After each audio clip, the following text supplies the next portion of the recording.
security has to be a business decision led by business leaders in the company. It should not be an afterthought. It shouldn't just be left to the security team to try to convince the rest of the company that they should do this.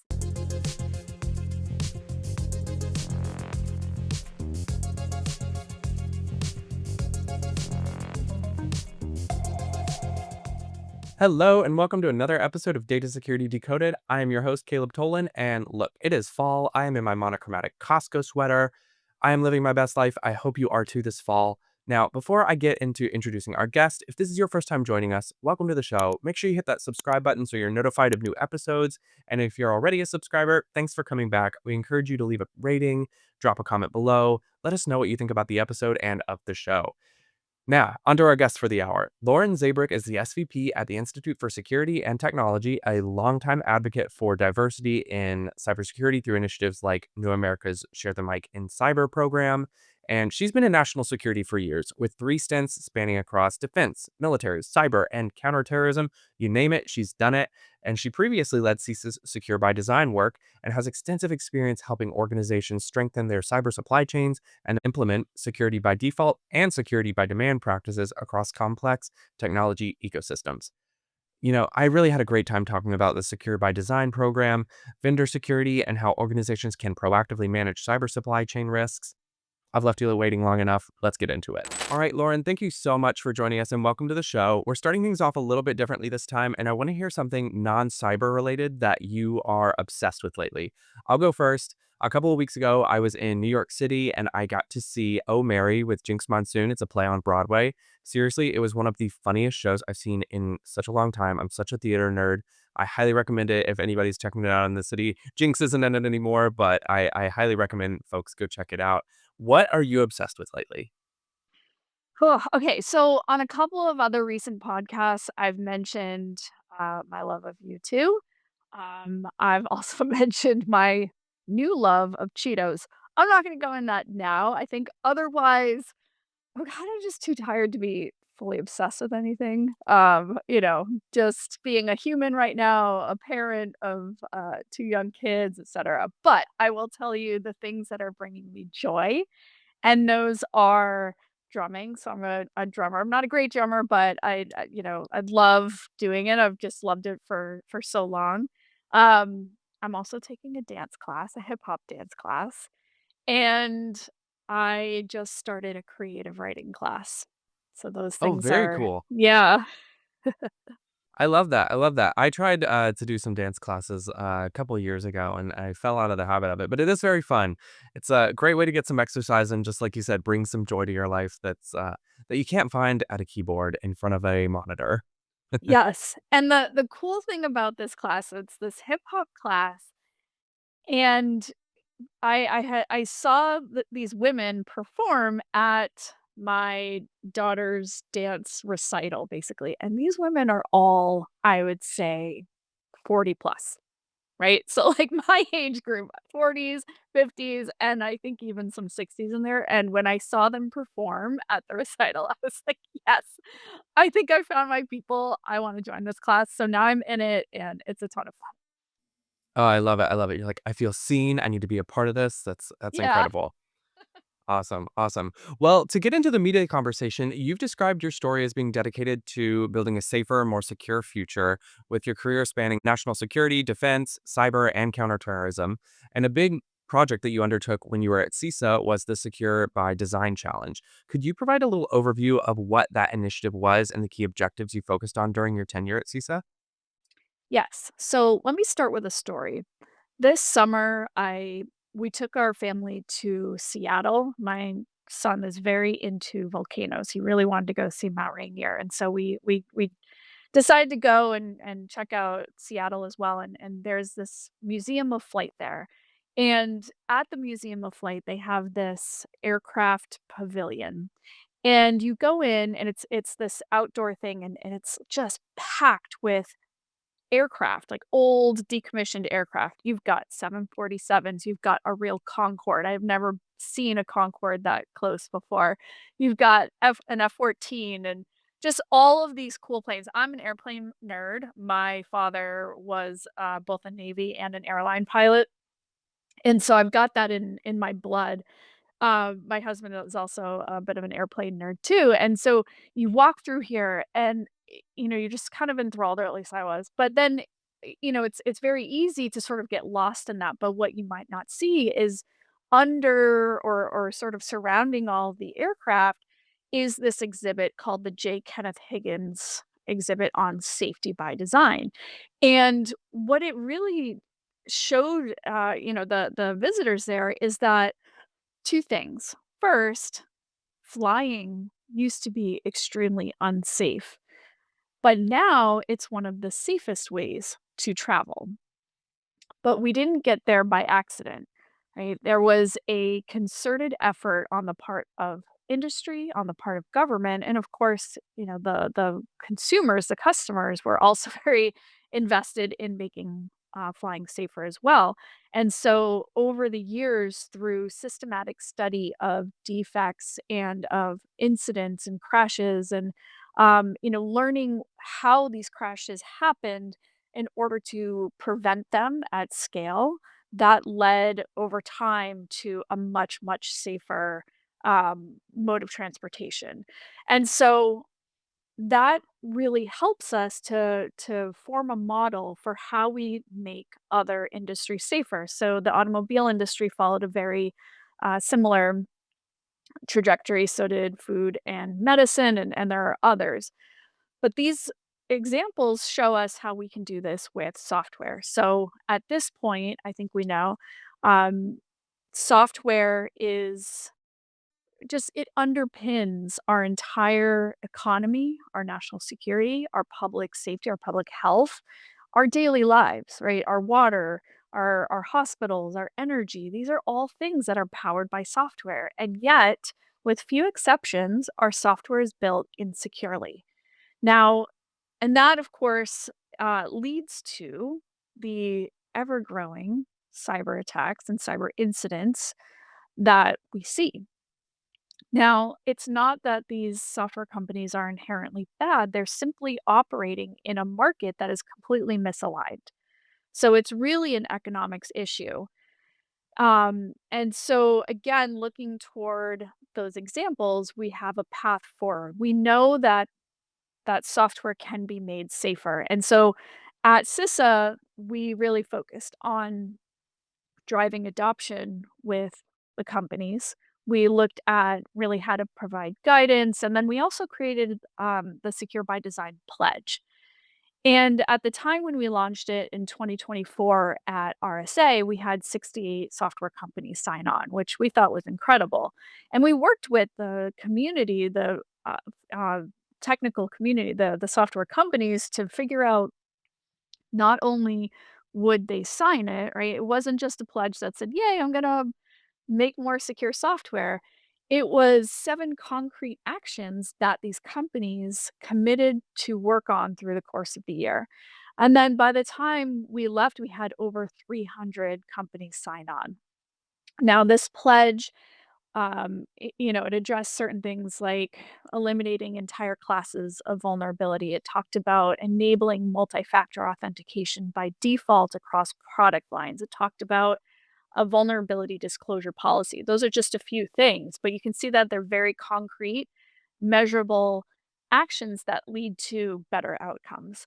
And so that's really what we focused on when we are at CISA. And now that we're at the Institute for Security and Technology, we're really building upon that momentum and the work that we did to continue to drive this mission forward. Right, right. And Rubrik, the company chartering this podcast, did participate and is participating in the Secure by Design pledge. And to your point, it's an ongoing thing. It's not just a moment in time where you claim you're going to make this pledge at a moment in time and then it's done. There's all of these steps that happen, you know, over the next several months and years to ensure that you are advancing the security of your platform. So it's incredibly important, and I really love the way that you thought about this and how it came from almost this place of this experience at a museum with aviation and cars, and being able to see the connection through how we've seen this happen throughout different phases of history is really, really interesting. So something I'd really be interested in hearing your perspective on is, can you share an example of a successful implementation of Secure by Design and what lessons other companies could take away from that experience? I want to talk about here the secure by design principles. So I think there's a lot of different tactics that companies can take in order to implement those principles, but ultimately they're non-technical, the principles themselves. So the first one is taking responsibility for your customers' security outcomes. Number 2 is to embrace radical transparency and accountability. And number 3 is really leading from the top. So ultimately, what this tells us is that security has to be a business decision led by business leaders in the company. It should not be an afterthought. It shouldn't just be left to the security team to sort of, try to convince the rest of the company that they should do this. It's the company leadership that should say, this is a priority, and therefore orient the different resources and priorities around that particular topic. So I think the companies that truly embrace those ideas, and again, there are different tactics for doing that. And of course, there are ways that we know how to, again, prevent those classes of vulnerability or things that we can do, like enabling secure authentication or eliminating default passwords, things like that that are very well known that the companies actually do. And I want to go back to this idea that this is as much and maybe even more of an economics issue than it is a technical one.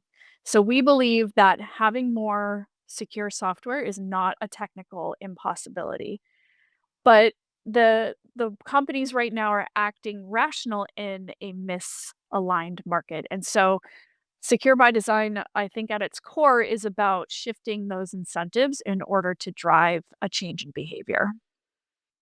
Right, right. And so shifting away a little bit from the conversation about the vendors and those creating the software themselves, more on the side of the companies procuring that software, when evaluating the vendors and third-party partners that they're aiming to work with, what are some of the most critical security questions that they should be asking to ensure that their cyber supply chain is protected? I love that we're focusing on the customers. We often think of them as the victims of insecure software. And so a lot of companies will, or software companies will say, well, we're not getting the demand from our customers to build more security features into the product. And then when we've talked to the customers, they're like, well, we do want security, but we don't know how to get it or ask for it. And just taking a step back again to the economics issue, software is what economists would refer to as a credence good. Now, I know this is an esoteric term, but what that means is that it's very hard to assess the quality of a product or a service both before you consume it and after you consume it. So I'll give you an example. Maybe, you've had surgery, right? And you don't know whether, going in, is this going to work? And then even after, is this going to work long term? And I, can say that from, experience. I recently had, back surgery to repair, a fracture.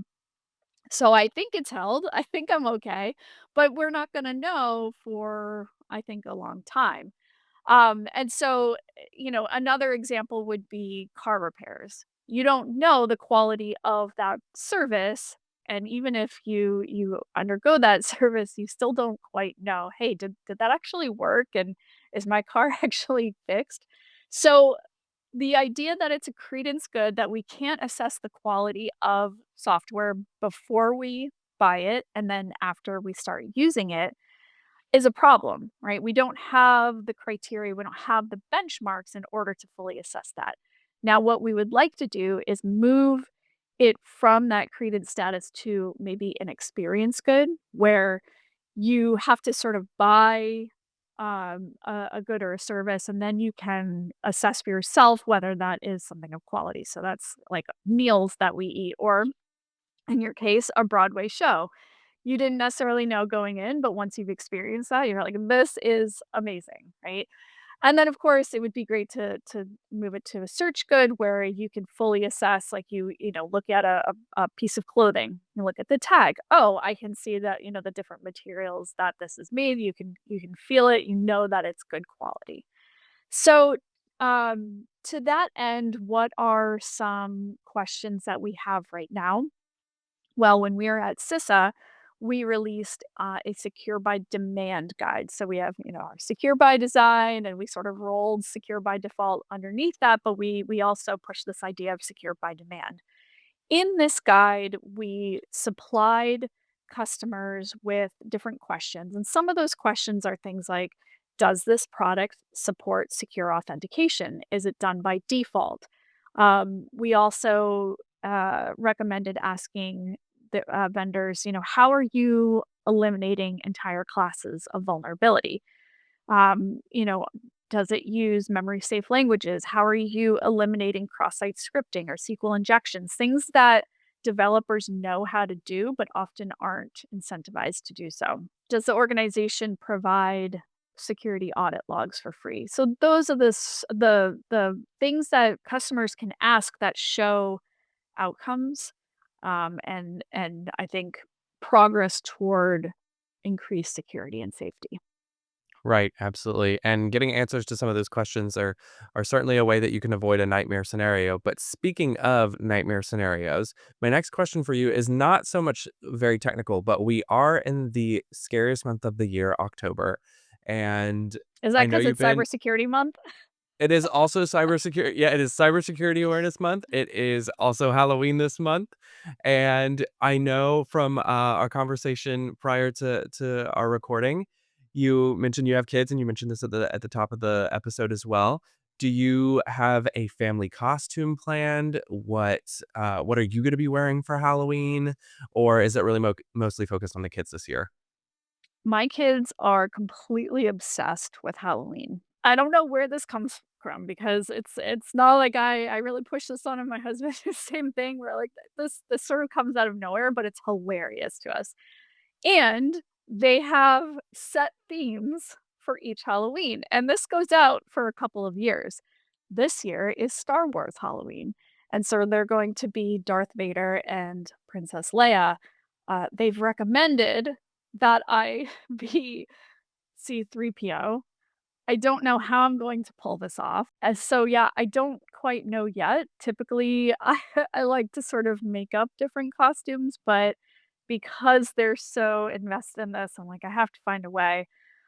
I'll also say too, for the record, I'm not necessarily a Star Wars girl. I'm more of a Spaceballs girl, and I'm super excited that the sequel is coming out soon. So maybe they'll let me get away with Dot Matrix. We'll see. Very nice, very nice. And, of all of the characters in Star Wars that they picked, C-3PO, at least it's not the most offensive that it could have Yeah, been. I would true. imagine if I were in that scenario, someone saying like, "Oh, you should be Jabba the Hutt." No, no, that's not on the table. It's not on the table for me. But, Not gonna that's happen. incredible. Yeah, it's incredible. Awesome. Well, I want to shift gears a little bit and talk about another incredible program that you helped found, and that is the Share the Mic in Cyber Fellowship at New America, which is a think tank in DC. We've had some incredible alumni from the program on this podcast, including Pavlina Pavlova, Gabrielle Hibbert, Michael Razik. If you know, for the listeners who may have not already heard those episodes, go check them out. They're all really interesting. These folks have done some really impactful research that it's just very fascinating to listen to and is very valuable. So, jumping back into the question at hand, though, can you give me a rundown of the goal of what this initiative was originally founded for? And then I'd love to hear more about some of the real world impact that these fellows have created after leaving the program. Well, first, I just wanna thank you for having the fellows on to talk about their research. It's so great to see them out there and talking about this, and I just really appreciate you giving them the platform to do that. Share the Mic in Cyber was created in 2020, and that was at a time, right? We created it to continue to meet the moment, and at that moment in time, the need was visibility and amplification of the voices of Black cyber professionals who were working in this industry, doing really important work, but often weren't getting recognized for that. And so the way that we decide to amplify the voices and to create that visibility was to hold eventually 5 different social media campaigns on both Twitter and LinkedIn. Back then it was Twitter. And my co-founder, Camille Stewart Gloucester, I just love this story because we essentially met, I would say, uh, serendipitously. I had this thought when I saw the original Share the Mic Now campaign. I thought, "Ooh, this could really be interesting and useful in cyber." And then I saw her post on Twitter something very similar, so I slid into her DMs. 5 years later, we're still going strong, we're very good friends, and it's just been such an amazing ride with her, and then, of course, with Caitlin Ringrose as well. So after a couple of years and 5 different campaigns and I think at the height, one of those campaigns generated over 100 million Twitter impressions, which is pretty incredible. Um, we then shifted to, okay, what's the next need of the moment? And so as Camille was going into the White House, into this policy role, and, we were looking at this landscape and thinking, "Okay, where do we need to sort of orient the community now? Where is the most need?" And we thought cyber policy would really be, benefited by more diverse voices. Our thesis has always been diversity is essential to cybersecurity.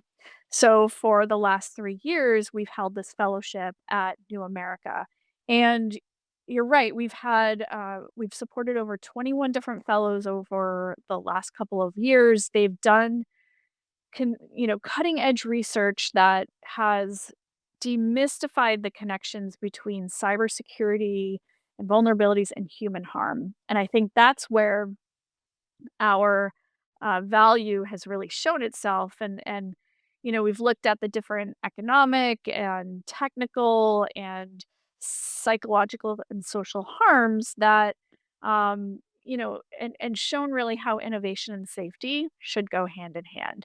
And so you mentioned a couple of our fellows at the top of this question. They're looking at things like the gendered impacts of cyber attacks and cyber incidents, and you know, on that, it's just like when critical infrastructure services are simply not available, they've been disrupted, what are the actual implications and the harms on, especially women?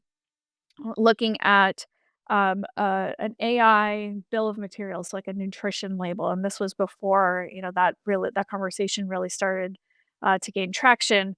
Michael Razik did a legal framework for states who are examining, starting or continuing their civilian cyber core. So again, these areas that typically were underexplored, and so the fellows, they came in with their ideas, and we worked with them to support them and to hone those ideas, to get their research out, and then to be able to talk about it. And we're just so proud of not only their work, and especially to further these kinds of policy issues and develop recommendations, but to go out and talk to the media, to industry, to policymakers and the executive and congressional branches, to talk about these ideas and really shed light on these particular issues. And so, yeah, we're excited about all the work that we've done, and I'll just sort of preview for now because I don't know exactly when this is coming out, but we will have an announcement soon on, um, I guess the next evolution of Share the Mic in Cyber. Incredible. Well, I'm excited to see that come to fruition, and thank you for kinda giving a little bit of a preview of what some of the research was that came out of this program because, like I mentioned, we had these folks on the podcast, and they got to talk about each of those things a little bit more in depth, so people go back and listen to them. They're great. Read their papers, go follow them on LinkedIn, see the incredible work that they're doing because 'cause they're out there advocating for some very important things, and I really appreciate you taking the time and putting in all the effort to help build a platform for these folks through the Share the Mic in Cyber program. But Lauren, thank you for joining us for the podcast. This has been an incredible conversation. Where can our listeners find you and learn more about the incredible work that you're doing? I really appreciate that. So I myself, I'm on LinkedIn, Lauren Z1010. You can find me at the Institute for Security and Technology. So if you go to securityandtechnology.org, you can start to see the work that we're putting out. We just put a paper out this past week on a blueprint for the next 25 years of the CVE program and how it should be reformed. You can also go to New America and check out the work that the fellows from the Share the Mic and Cyber Fellowship did.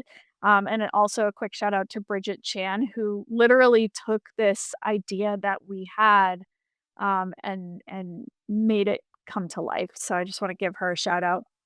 And then also you can check out sharethemicincyber.com. And also I think we still have merch, but you can see here I've got my Share the Mic and Cyber mug. I love it. I love it. And yes, plus one to that shout out to Bridget. She's great. She's been wonderful to work with and she's done some really incredible work with this too. So, Lauren, again, thank you so much for joining and until next time. Thank you, Caleb.